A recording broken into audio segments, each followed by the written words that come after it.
Bonsoir à tous, bienvenue pour le troisième round qui va démarrer. On va d'abord faire un petit retour sur le round numéro 2 qui s'est passé cette semaine, en compagnie bien sûr de Mizar. Bonsoir Mizar. Yeah, allô tout le monde, j'espère que tout le monde va bien, que vos matchs se sont bien passés, on va en parler justement.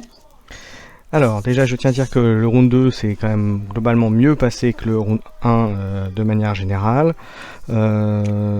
Les personnes qui étaient un petit peu en retard m'ont quand même prévenu en temps et en heure, donc je vais certainement moins râler pour les prochaines rounds. Voilà, ça c'est la première chose. Je tiens malheureusement à vous dire que j'ai été éliminé donc à ce round là. Pourquoi malheureusement? Parce que ça fait partie du jeu et j'aurais aimé continuer comme tout le monde je pense, mais je sais bien. Taquine mon cher Keka. Voilà, mais en même temps voilà, j'ai eu des adversaires coriaces, charmants et très fair-play aussi, donc je tiens quand même à le signaler. Je leur souhaite bonne chance pour la suite. Qu'est-ce que je voulais dire par rapport à ça? Oui, qu'il y a eu quand même de bonnes surprises aussi. Des bons decks ont été éliminés à nouveau. Vous allez le voir après quand je vous donnerai les stats. Il y a eu des petites surprises sur les maisons et sur la présence des maisons. Vous allez voir que ça a bien changé par rapport au 1. Enfin, bien changé. Il y a eu des petites évolutions. Et par rapport à ça... Alors Mizar, toi déjà, comment s'est passé ton deuxième round du coup? Parce que moi j'ai parlé de moi, mais tu n'as pas parlé de ce qui s'était passé pour toi. Ah bah écoute, j'ai gagné mon deuxième match. Un match très serré contre Dark Kitten. Dark Kitten qui est pas encore une fois au tirage au sort, j'en avais un peu parlé, qui est pas un inconnu. Il avait fait le premier tournoi Highlander, il a été en 8ème de finale. Donc je savais que c'était un gros adversaire. Il a joué, je crois, son meilleur deck sur les deux. Et donc c'est un deck SA76, un deck avec du 10, avec du contrôler les faibles à foison. Il y avait du bon Bromnar avec du loot of the body, avec je sais plus, la carte qui rase le board. Là, ça lui permet de ramasser tout de suite de l'or par chaque créature détruite. Oui. Qu'est-ce qu'il avait d'autre? Il avait aussi un slot shadow de tueur avec Fegin et 3 avec beaucoup de vol d'ombre. Et 3 Urshine, et encore je crois que je cite pas tout, mais entre autres ça, voilà. Donc un gros deck. J'ai perdu la première game. Je me suis dit à la fin de la première game, bon c'est terminé parce que son deck m'était un peu au-dessus. La deuxième partie, j'ai gagné sans trop pris quoi. Et la troisième, bah écoute, je pense qu'il a eu un très mauvais tirage. Il s'en est jamais vraiment remis. Et du coup, bah, j'ai gagné. Donc c'était serré, parce que j'ai gagné 3 clés à 2, mais oui. Je pense que le fait qu'il ait mal starté... c'est vrai qu'on en avait parlé tous les deux de cette partie. J'ai pu regarder donc le deck que tu as sorti et effectivement le deck était très très fort, effectivement était impressionnant sur pas mal de points. Voilà, donc ça c'est voilà. Donc c'est un deuxième tour. Voilà, donc c'est un gros deck qui ne sera pas par la suite, mais qui je pense aurait pu faire très mal à beaucoup de personnes et à beaucoup de decks joués actuellement. Alors moi je dirais juste une petite phrase que j'ai déjà dite par rapport à ma sortie et ma dernière ma défaite là sur round 2. Je rentrerai pas dans les détails parce que je veux pas dévoiler non plus ce qu'il y avait, mais je dirais juste que j'ai été dinosaurisé. Voilà. Voilà. J'espère que mon adversaire me le pardonnera. Voilà. Cette petite phrase. Voilà. Ça c'était la petite phrase par rapport à ma partie, mais c'était de très belles parties aussi. Ça s'est joué à peu de choses aussi. Alors, qu'est-ce que je peux vous dire sur le tournoi maintenant? On arrive donc au round 3. Au round 3, il faut savoir qu'il n'y a plus que 10 joueurs qui sont à 2 decks. Et je tiens à le signaler, il y a aussi le vainqueur de la première édition qui est encore à 2 decks. Voilà, donc en l'occurrence Ita. Petite parenthèse sur le... Donc là c'est la première round où on a des éliminés. Et qui est sorti du tournoi du coup? Oui. Donc pour le round 3, donc comme je disais, il y a encore en lice le champion de la première édition, donc en l'occurrence Ita, voilà, que je salue à nouveau, qui avait fait, donc qui a encore fait une perf sur ce tournoi-là, enfin en tout cas sur les 2 premières manches pour l'instant, il fait toujours partie donc des 10 premiers, on va dire, et toi aussi, Mizar d'ailleurs. Hein. Ouais, mais ça devient de plus en plus chaud. Mais alors, je tiens sur Ita, d'ailleurs. voilà, je tiens à dire que dans les 10, il y a quand même il y a des personnes que je connais, d'autres pas du tout, mais il y a du lourd, comme on dit. Voilà. Et les joueurs qui sont encore en vie, entre guillemets, il y a aussi de très bons joueurs, et globalement, c'est tous de très bons joueurs, d'ailleurs, il faut quand même le signaler. Hein. Il y a qu'il y a pas mal de noms qu'on connaît. J'ai hâte de voir le tirage au sort de la 3e ronde. Et c'est vrai aussi que je peux dire que par rapport à la première édition, le jeu venait de démarrer. On voit que même la façon de jouer, la façon d'avoir sélectionné les decks a complètement changé, et c'est des decks globalement très très forts par rapport même à la première édition. Voilà, ça c'est un petit constat que je pense qu'on peut faire assez facilement aujourd'hui. Alors maintenant pour les amoureux des stats, je vais vous donner quelques petites infos. Alors je peux vous dire que le SAS le plus bas est à 64 et le SAS le plus haut est à 83, en sachant qu'il ne reste plus que 3 decks à 80 plus, donc 80 ou plus en l'occurrence. Ensuite, au niveau de la répartition des maisons, alors il y a eu un petit changement en tête. Alors je rappelle avant la première ronde, c'était les ombres qui étaient les plus présents. Et bien aujourd'hui, et ombres, et ensuite il y avait logos. Et bien figurez-vous que maintenant c'est les logos qui sont plus présents que les ombres. Alors est-ce que c'est vraiment surprenant, mon cher Mizar? Moi je dirais pas trop. Moi je pense que, encore une fois, ce qui est caractéristique d'un bon deck Shadow, c'est la V1. Donc ça veut dire qu'il y a pas mal de V1 qui sont sortis. Après la V2 ils étaient pas mauvais non plus, hein, mais ouais, mais pour un bon deck global V2, mais c'est vrai qu'après voilà, mais après ceci dit, c'est vrai que là avec World Collide, c'est vrai que les ombres globalement c'est très dur de trouver un très bon ombre. Un très bon Shadows. Ouais. À part Ronnie les Tocantes, là c'est pas ouf, hein. Non, c'est clair.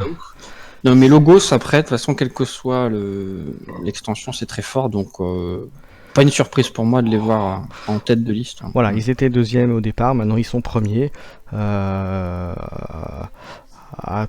n'y a pas une grosse différence, hein, je dis, avec Ombre, hein, mais ils sont deuxièmes du coup. Ombre est deuxième, oui, passé deuxième.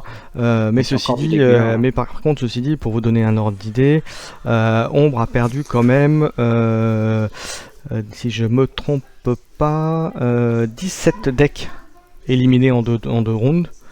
Et les logos en ont perdu à peu près le même, un tout petit peu moins. Voilà, c'est ça qui a fait la différence. Et si tu continues le classement, on va retrouver qui en troisième? Alors en troisième, on a les Saurus qui se maintiennent, qui se maintiennent toujours troisième, avec un tout petit peu plus, avec un pourcentage un peu plus haut. Et surprise aussi, ils sont en troisième, ils sont à égalité avec la Nova Alliance, qui avant était légèrement en dessous, enfin légèrement même, qui avait même 10% de moins que je sais pas si c'est une surprise, puisqu'on a imposé quand même un deck V3. Voilà, on imposait j'imposais un deck World Collide, et c'est vrai que dans World Collide, la Nova Alliance est quand même très forte. Alors c'est pareil, voilà, Nova Alliance c'est quand même particulier comme type de jeu, mais par contre une fois qu'on l'a saisi et qu'on l'a comprise, voilà, ça peut être très très fort. Ensuite je vais passer au dernier, puisque après après on a l'Untamed, l'Indompté, 10 et la grosse chute dans les queues des maisons, c'est les Bromnar. Mais Bromnar, j'ai un deck Bromnar. Oui, on est combien encore Bromnar? Il n'y a plus que 2 decks avec Bromnar. Alors qu'ils étaient 12 au départ. Ah putain. Allez les brebes. Voilà. Et les Sanctum se sont à peu près maintenus. Ils ont perdu 3 decks sur les 7, donc ça c'est à peu près bon.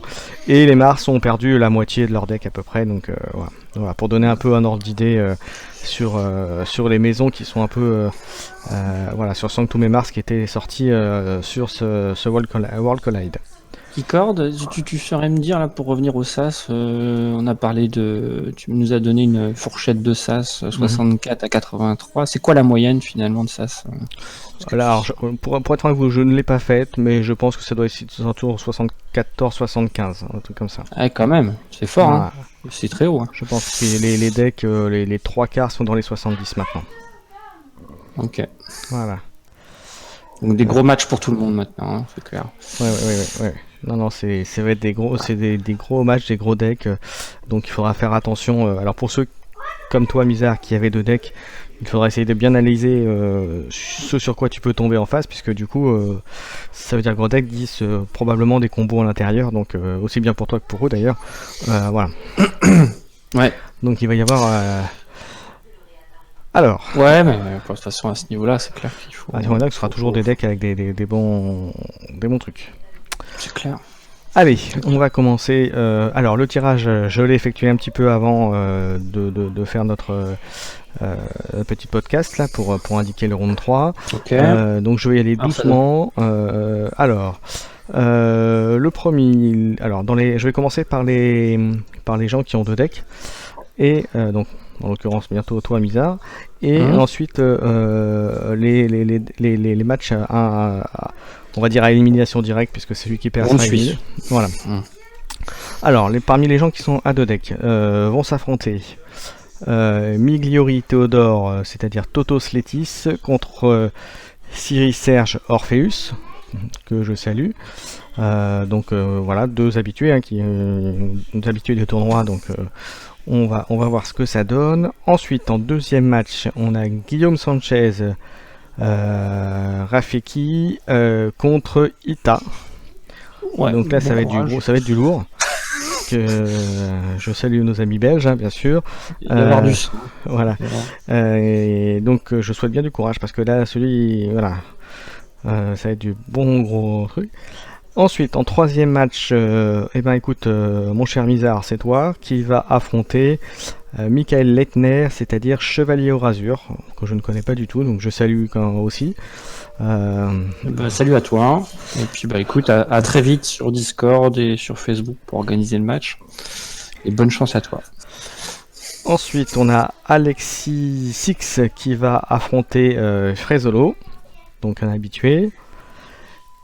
Et en dernier parmi les decks, il y a les personnes qui ont 2 decks, on a Meunier Robin, donc Virus Incoming, contre Damien Fleury, Litops. Voilà, donc c'est, voilà, comme je vous disais, dans les decks à 2 decks, il y a du très lourd. Litops, c'est chaud, hein. C'est chaud, c'est aussi Litops. Oui.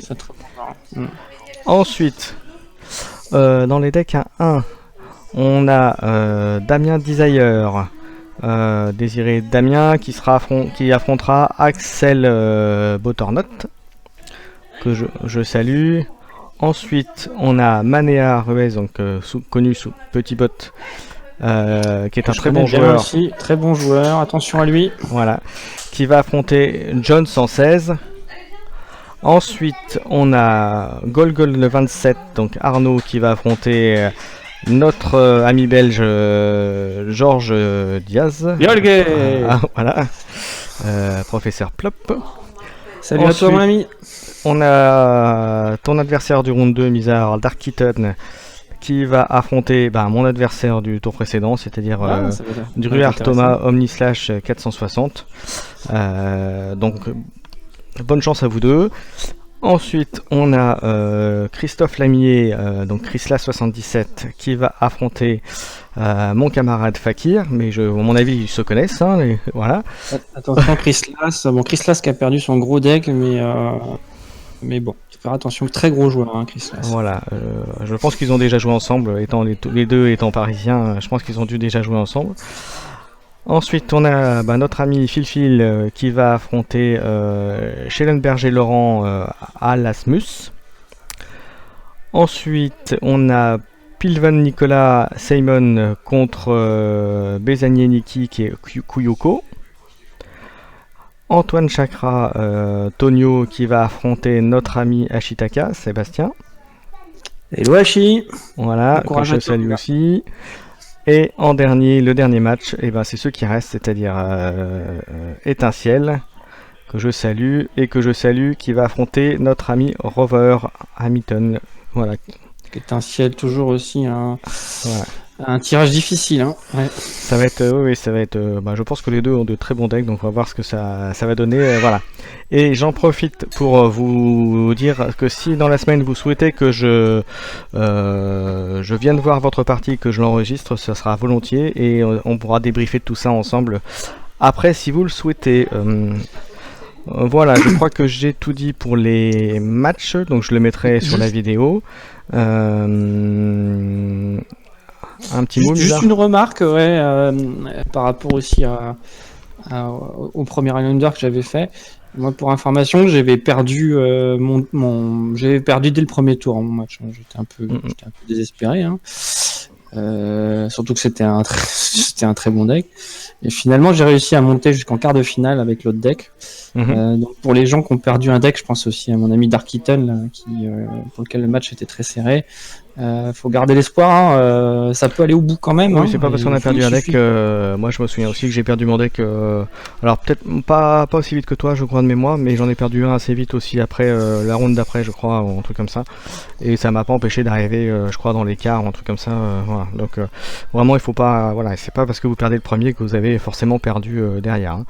Ouais, accrochez-vous et il peut y avoir des surprises. Hein, et même. Et même les parties où vous perdez la première, c'est pas parce que vous avez perdu la première que vous perdrez la suivante. Hein, donc, Et il y a eu des surprises, on a vu qu'il y a eu des gros decks qui sont sortis. Parce que après, il y a aussi. Je pense qu'il y a toujours dans Keyforge, on avait parlé dans d'autres vidéos, ce concept un peu pierre-feuille-ciseau. Donc vous pouvez toujours avoir un deck qui va complètement déstabiliser l'autre malgré sa puissance. Donc il n'y a jamais à Keyforge un deck imbattable, quel que soit son sas. Après, c'est quand même des cartes, il y a quand même une part de hasard un petit peu aussi quand même dedans. Après, bien sûr, chaque joueur va limiter ce côté hasard, mais il n'empêche qu'il existe vraiment. Donc, pour paraphraser un peu une phrase de Yu-Gi-Oh, voilà, il faut croire en l'âme des cartes, voilà. Wow.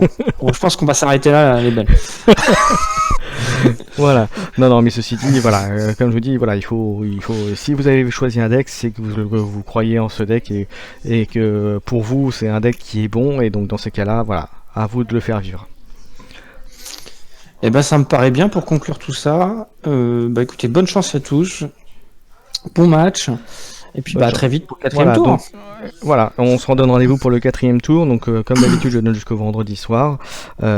Surtout comme je dis, si jamais vous voyez que le vendredi soir c'est pas terminé, que vous allez faire votre partie ou dans la nuit ou le samedi matin, il faut que ça reste exceptionnel. Mais si vraiment on n'avez pas le choix, ok, mais surtout vous me prévenez avant. Voilà, comme je disais, j'aime bien préparer les éléments pour pouvoir faire la ronde suivante avant. Donc pas au dernier moment et pas à l'arrache comme on dit. Donc voilà, donc surtout faites-le. Sinon moi je ne prendrai pas. Voilà, comme j'ai prévenu déjà sur les deux premières vidéos et sur celle-ci. Donc si ce n'est pas fait, dans ces cas-là, moi je ne prends pas le résultat en compte et j'élimine les joueurs concernés. Voilà, ça c'est dit comme on dit. Mais je vous souhaite quand même bonne chance à tous. Faites de bonnes parties. Dites-moi si vous voulez que je vienne observer votre match. D'ailleurs, mon cher Mizar, si tu es disponible, tu es le bienvenu aussi. Je te tiens au courant. Voilà. Sur ce, écoute, le petit mot de la fin, Mizar. Je vais faire dans le classique. Hein. Forgez vos clés, faites-vous plaisir. Très bien, je vous dis à bientôt tout le monde. Bisous à tous, ciao.